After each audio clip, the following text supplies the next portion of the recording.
Hey everyone, welcome back. So today we are going to discuss one of the very famous interview question, that is maximum sum circular subarray. This is LeetCode 918 problem statement of medium category. So here we have given an integer array, which is a circular integer array of the length, and we just have to find the maximum possible sum of a non-empty subarray of integer array. So here you can see this is the number and this is the whatever we have given, like the integer array, and the output which we are expecting is 3.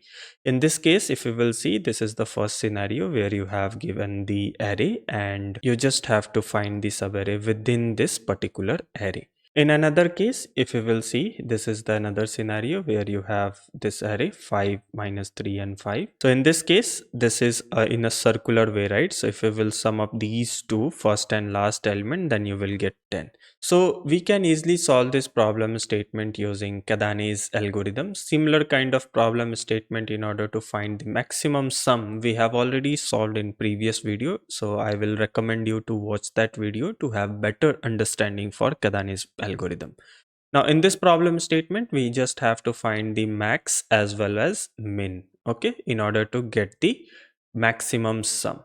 Max we will find just to get the maximum value from this particular subarray. Min we have to find in order to handle the second case where you will have the first and last element kind of scenario. So let me quickly jump to the board and we'll discuss this approach in details. Okay, as we have discussed, we are going to solve this problem statement using the Kadane's algorithm. So for this, we need few things. First thing, like we need, the current max. This will be the currently whatever maximum value you will have, that it will hold. Then you need, max sum. This is the maximum, global maximum best value it will hold. Another thing we need is, we need a current min. So again, this will hold the minimum value of current element. Along with that, we will have min sum. This variable, basically it will hold the minimum, global best minimum value. Along with that, we will have separate thing like, total. This will hold the total of that particular sum. So the given array, whatever we have, that is 1, minus 2, 3 and minus 2. This max sum, right, this one we will initialize with minus infinity. For that we will be using integer dot min value. Similarly, we will have min sum. This will be maximum. Now whatever the first element we have, right, 1. So we have to take the maximum out of it. So this is the first element. So this will be the current max. Now you just have to consider out of these two, which one is maximum for max sum, right? Either 1 or minus infinity. So definitely 1 is the maximum. So we will take it over there. For min, again, this is the first element. So this will remain as it is. And for min sum, you have to consider the minimum out of these, either 1 or infinity. So it will be 1. Total sum, again, it will be 1. Now you are at index 1, again you have minus 2. So whenever you are calculating the current max, right, so what you have to do, you just have to consider either this element, particular element is greater, or the summation of current max and the element, whichever is greater, that we have to consider. And similarly for min, current min, right, so for this again you just have to consider either the num, whichever is minimum, or the current min plus min, whichever is minimum, that we have to consider. Now you are at this index, so you have to check like whether minus 2 or minus 2 plus 1, that will be minus 1, which one is maximum. So definitely minus 1 is maximum, so we will consider this one minus 1. Now here we have max of sum, right, either 1 or minus 1, whichever is maximum, that we have to take. So in this case it will be 1 only. In the very next, here we have to check minimum. So either minus 2 or minus 1, summation of these two. So definitely minus 2 is minimum. So we will consider this one. And here again, if we will compare, it will be minus 2 only. Now if we will do summation over here, right, so it will be minus 1. So total sum means every time all the elements you have to keep on adding. Now coming at this index, it will see like we have 3. So you have to consider either the current element or the summation, which one is greater. So current element is 3, summation is 2. So we will consider this one again maximum, that is 3.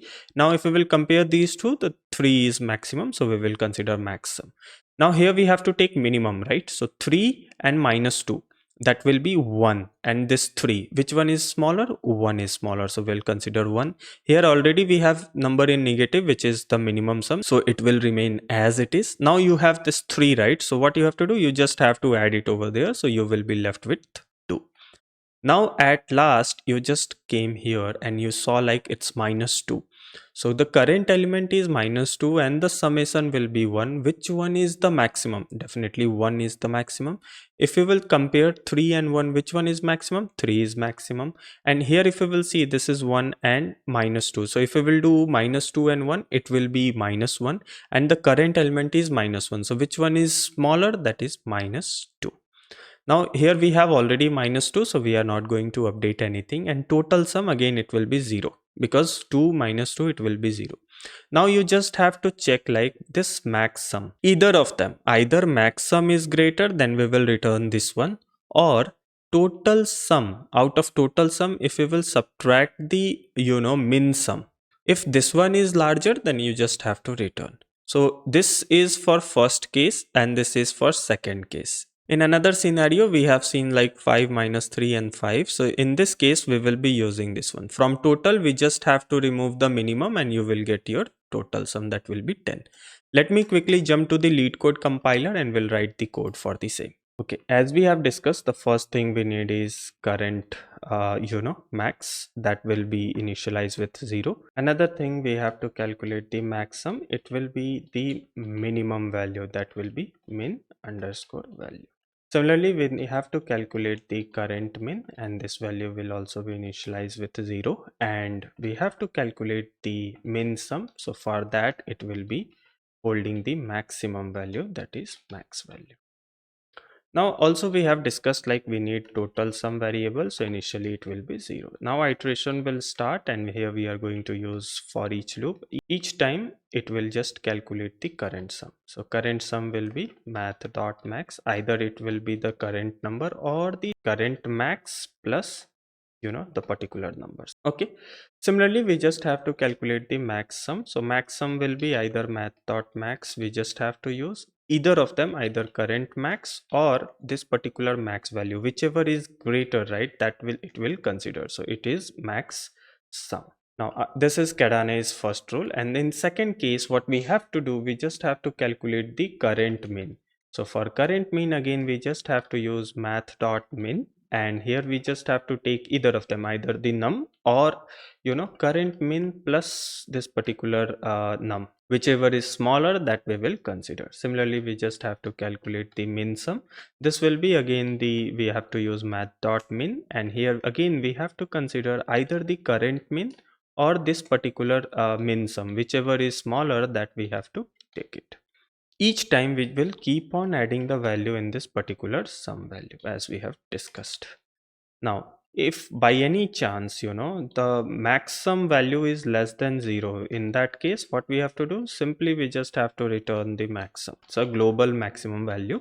So in this case it will return, or else at the end we just have to return, as we have discussed, right, math.max, either of them, either max sum, whichever is greater, that we have to return, or total sum. If we will subtract the min sum, then you will have your maximum. This is for case 2. So let me quickly execute this code and we'll see whether it's working properly or not. Okay, there is a semicolon missed. Okay, so all the 3 test cases passed successfully. Let me submit this solution. Okay, so all 112 test cases passed successfully, and this is the approach we have to follow in order to solve this problem statement. If you like the video, do subscribe the channel. Thank you for watching. Enjoy your day.